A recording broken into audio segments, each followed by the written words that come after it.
Hello, hello, ladies and gentlemen. This is your girl Mitzi, and this is Mitzi. Let's think about it. Today we are thinking about book publicity. Yes, that is the topic of today. And I have JB here who's going to help us think about this in a whole new way. So thank you so much, JB, for coming onto my show, sharing your time and your perspective with me. Let's just dive right in. When you hear those words, book publicity, what does that make you think about? Well, first, I want to thank you for having me on the show. I really appreciate it. As a lesser known author, book publicity is daunting. That's probably the word that comes to mind for me. It is, Yeah. if you are selected by the big five publishers, and even then, you don't get a ton of publicity unless you are chosen to be their golden child of the year or the new debut. And then your book pops up everywhere and, it's on the New York Times bestseller list and you get tons of interviews, et cetera, et cetera. If you're lesser known, you have to do all the hustle yourself, everything. Absolutely. And I even read, I mean, I even seen across where it's not even really, it's not even a real like bestseller because half of the time it's just you pay your way and you get your way through. You know what I mean? You could pay your way and get awards to put you on magazines and pay. It's like you are literally paying your way to get your publicity and people don't realize that I'm an author too. I wrote children's books, so I know exactly what you mean. And it all comes down to who you know, what you know, how much money you have in the bank, and how much money you're willing to spend. You know what I mean? And it's really, Exactly. really frustrating. So it's just like, what is another misconception that you have come across when it comes to publicity? Well, I'm traditionally published. I went straight through a publisher. I don't have an agent.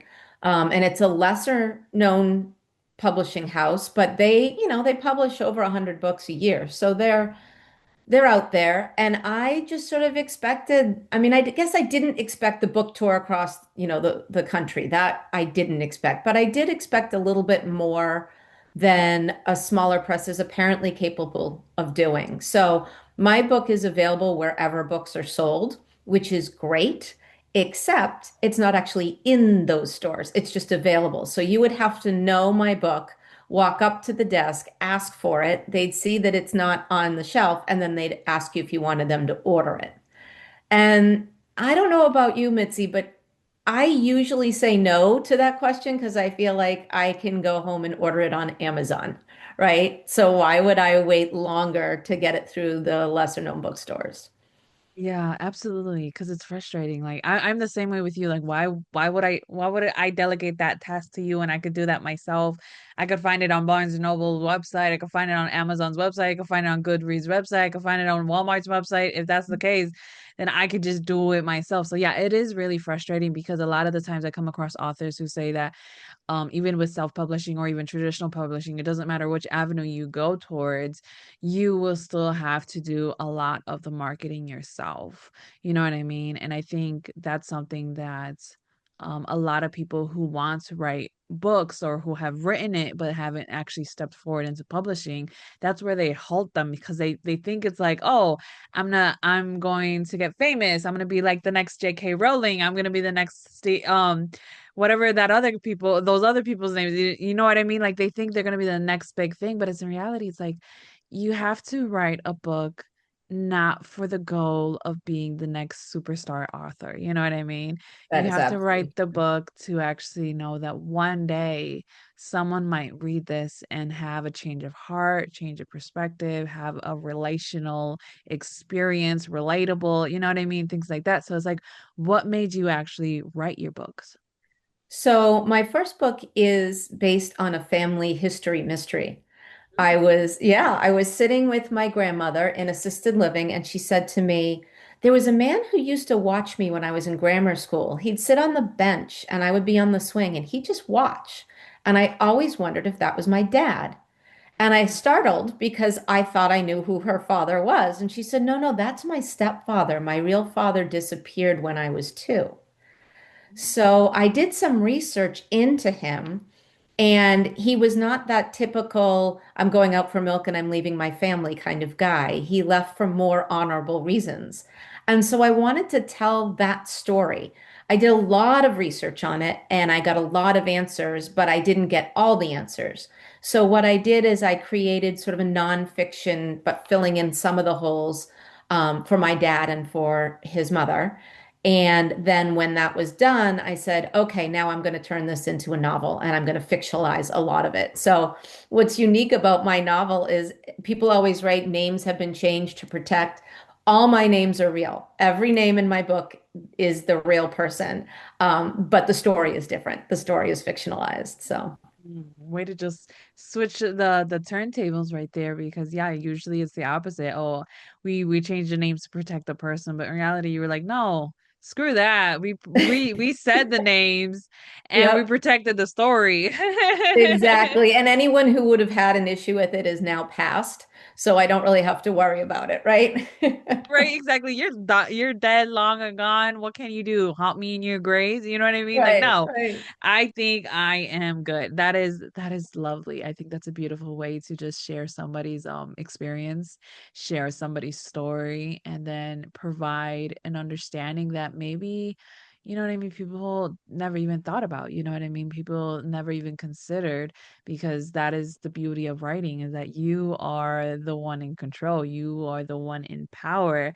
So what is the hardest part that you had to face when it comes to marketing and doing your own publicity for your book? Oh, there's so many.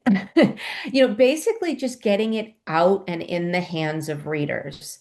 I use TikTok. I use all social media, but I use TikTok as a format to talk about the book and publicize the book and also help other writers and so forth. But I don't have a TikTok shop for the book because I'm trying to sell the second book to agents and hopefully the big five. So I want all my sales to go through the sales in the bookstores so they pop up and they're seen when the agent searches for them. Which means a lot of calling, emailing, and going to bookstores all over the country, even the world actually, and trying to get them to put the book in their store. And I actually planned a cross-country tour very shortly after the release. And I found that I went with another author and we started in Montana and we drove to Maine. And then yeah, 2 weeks. I was fortunate enough to have that time and that the financial ability to do that. It's not something that everyone can do. And so we turned that tour into what we called the Get After It tour, helping lesser known authors make a bigger splash in the sea of book publicity. So Yeah. we made sure that the stops along the way understood how the lesser known authors struggle, what we need from them, and how we can help them. Because as I'm going across the country and I'm stopping in a bookstore in Chicago, and their attitude is kind of like, well, you're an author from Boston, and why do we care? I had to point out things in my book or things in our journey that would make them care. So, for instance, my book is set in 1913 Boston, and it's the story of a middle-class woman who falls in love with a Greek immigrant, and nobody's very happy about that in 1913 Boston. So they elope, and all is going fairly well. She's moved into the West End of Boston, which was truly a melting pot, a great place. They've since leveled it, of course, right? But she moves in there and he disappears. And she doesn't know why, but the reader does because it's dual point of view. And so, for instance, in Chicago, I highlight the fact that he's a Greek immigrant because there were a lot of Greek immigrants in Chicago. And suddenly the book becomes relevant to them. And then they want to have it in their store. And if I'm there signing it, that brings people in. And I would always market that on all my social media. Hey, I'm at such and such a bookstore. Come see me. And that helps them as well as us, right? Yeah, exactly. I would think that's one thing that small bookstores don't realize, is that you can not only help yourself, but you can help somebody else as well. I mean, if you own a bookstore and your love for books is really real versus your love for money, then you will realize at the end of the day, it's another book, it's another token. That's real currency. You know what I mean?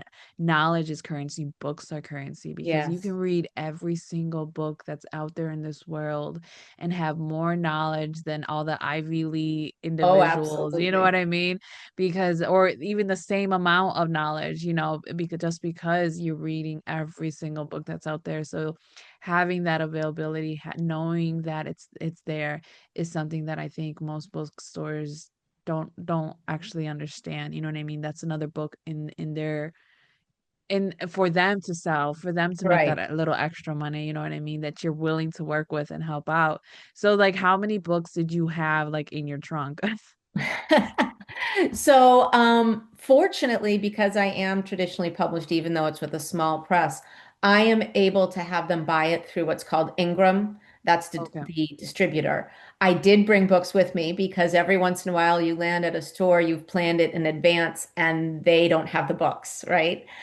So I usually have about 20 books in my trunk just in case, or for that person who, we're talking at a bar and they're like, "Oh, I want your book." And I'll say, "Well, I have it in the trunk if you want it." So every once in a while, I'll sell it that way. But as I said, I try to sell it through the bookstores and through or Amazon, Barnes and Noble online, through the sales places that get counted so that people will see it. Because unfortunately, that matters.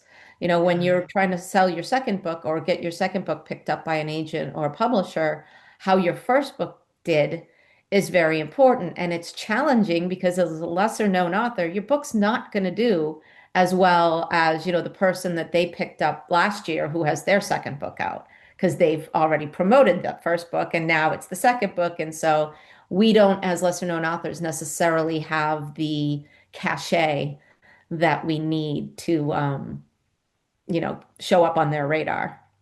Yeah, absolutely, absolutely. So what is your advice for these new authors that already started the publishing process? They know that they're going to have very little marketing publicity for their book.